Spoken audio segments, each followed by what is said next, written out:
یہ صلح دائمی ہے۔ حضرت علی المرتضیٰ نے جب صلح فرمائی 4 شرائط رکھے۔ حضرت معاویہ نے خط لکھا لکل عراق ولی الشام، عراق اور عراق کے متعلقات آپ کے اور شام کے ملحقات میرے۔ کہا جی ٹھیک ہے۔ وبعث الجیوش الی عساکرہم، کہ فوجی اپنی چھاونیوں واپس جائیں گے، لڑائی ختم۔ کہا جی ہاں۔ فرمایا واستقر الامر علیہ، اس کے اوپر ایک دوسرے پہ زیادتی نہیں ہوگی، معاملہ یہاں رکھیں گا۔ جی ٹھیک ہے، صلح ہو گئی۔ جس دن حضرت علی نے حضرت معاویہ سے صلح کی ہے، اس دن وہ ظالم طبقہ جو ان کو لڑوا رہا تھا وہ حرکت میں آیا۔ خدا کی قسم میں جھولی پھیلا کے لوگوں کو کہتا ہوں کہ سچ پورا سن لو یار، سچ پورا سن لو۔ میں بتاؤں کیا حرکت میں آیا؟ یہ دل کے خون کے آنسوں سے تم بتا رہا ہوں۔ خارجی لڑوا رہے تھے، بیرونی سازش لڑوا رہی تھی۔ جس دن حضرت علی معاویہ کی صلح ہوئی، 3 خارجی بےمان اکٹھے ہوئے ہیں اور بیت اللہ میں اکٹھے ہوئے ہیں۔ بکیر، بکر، عبد الرحمن بن ملجم، تینوں نے مشورہ کیا کہ مسلمانوں کے 3 سردار لڑ رہے تھے، تینوں کا راضی نامہ ہو گیا۔ سیدنا علی، سیدنا معاویہ، سیدنا عمرو بن عاص رضی اللہ عنہم، ان تینوں کا کوئی معاملہ کریں۔ بیت اللہ میں خارجی بیٹھے ہیں، آپ تو یزید کے حفظ کی بات کر رہے ہیں، یہ خارجی وہاں بیٹھے ہیں، وہاں بیٹھ کے طے کرتے ہیں 4 مہینے ہمیں لگیں گے کوفہ تک جاتے، شام تک جانے اور مصر تک۔ حضرت معاویہ شام میں تھے، حضرت عمر مصر میں تھے، حضرت علی کوفہ میں تھے۔ کہا جی ٹھیک ہے، 17 رمضان آج سے 4 مہینے بعد طے ہو گیا، اس دن ان تینوں پہ وار ہوگا اور ہم تینوں نے تو ادھر منہ کر، تو ادھر منہ کر، تو ادھر منہ کر، یہ طے کر کے تینوں گئے ہیں۔ اور 17 رمضان کو ان تینوں پہ وار ہوا ہے۔ وہ کمیونیکیشن کا زمانہ نہیں تھا، فون کا نہیں تھا، فیکس کا نہیں تھا، واٹس ایپ کا نہیں تھا کہ ایک دوسرے کو بتا دیا جائے۔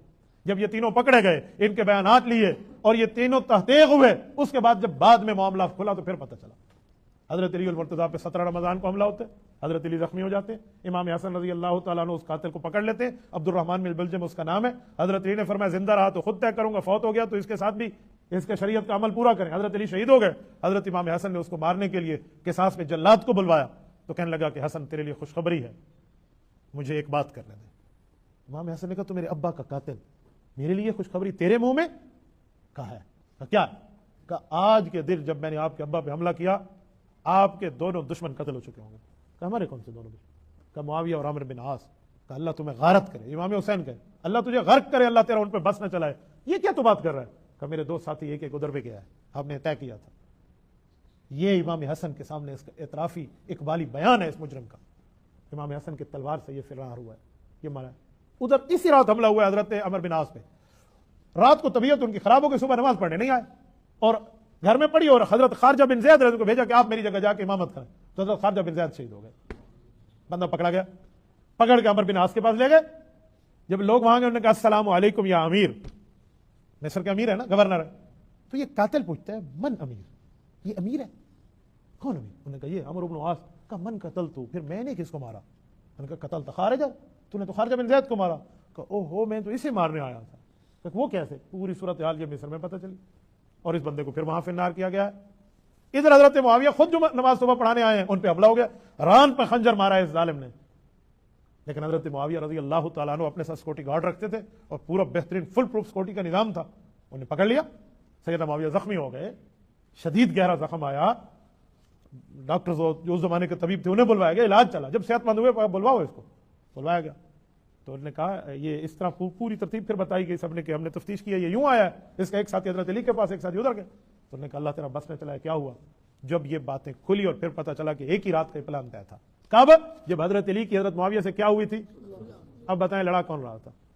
جب آپ مجھے کہیں تو کن کے ساتھ ہے اس میں، تو یہ ڈیٹیل میں نہ بتاؤں تو ایمان پہ چھرا تو چل گیا۔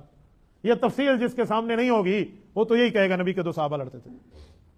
اور جب امام حسن آئے خلافت پہ، آپ کو پتہ ہے حضرت علی کتنے صوبوں کے حکمران تھے؟ 54، اور حضرت معاویہ 1 صوبے۔ امام حسن حضرت علی کی جگہ آئے، کتنے صوبے ملے؟ 54 صوبے۔ حضرت معاویہ کے پاس 1 صوبہ۔ اور امام حسن رضی اللہ تعالیٰ عنہ حضور کا نواسا ہے، حضور کا خون ہے، اما فاطمہ الزہرا کا لخت جگر ہے، اور حضرت حسین کا بڑا بھائی ہے۔ میں اس سے بڑھ کے نہ کسی کو غیرت مند سمجھتا ہوں نہ عقل مند سمجھتا ہوں۔ امام حسن نے حضرت معاویہ سے صلح کی ہے، 54 صوبے حضرت معاویہ کے جھولی میں ڈالے۔ یہ صلح مجبوری میں ہوتی تو ایک والا کرتا نا۔ امام حسن نے سازش کو سمجھا، اور جب صلح کی صحیح بخاری اٹھائیں، صحابہ کرام نے کہا امام حسن آپ کی عمر بہت چھوٹی تھی، رسول اللہ صلی اللہ علیہ وسلم نے آپ کو دائیں گود میں بٹھایا ہوا تھا، والتفت الی الناس والی الحسن مرہ، ایک مرتبہ حضور آپ کو دیکھتے، ایک مرتبہ لوگوں کو دیکھتے، اور پھر فرمایا ان بنی ھذا سید، یہ میرا بیٹا حسن سردار ہے، وَلَعَلَّ اللَّهَ يُصْلِحَ بِي بَيْنَ فِئَتَيْنِ عَظِیمَتَيْنِ مِنَ الْمُسْلِمِینَ، ایک وقت آئے گا مسلمانوں کے 2 گروہ آپس میں لڑیں گے، پھر یہ ان میں صلح کرائے گا۔ یہ آپ پہ پورا ہو گیا۔